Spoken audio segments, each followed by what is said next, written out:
दूसरे की खातिर अपनी खुशी कुर्बान कर देना, ये भी इंसानियत की मेराज है। वो अल्लाह इंतज़ार के बाद नवाजता है, जैसे याकूब अलैहिस्सलाम को यूसुफ अलैहिस्सलाम से नवाजा था। जिनका भरोसा अल्लाह पर हो उनकी मंजिल कामयाबी है। लोगों की साजिशें आपका कुछ नहीं बिगाड़ सकती। बेशक अल्लाह ताला बेहतरीन चाल चलने वाले हैं।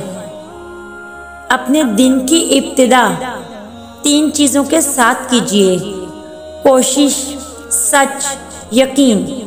कोशिश दिन बेहतर करने के लिए, सच्चाई अपने काम के साथ, यकीन अल्लाह की ज़ात पर। अल्लाह ताला के ख़जानों में से सबसे कीमती चीज़ हिदायत है।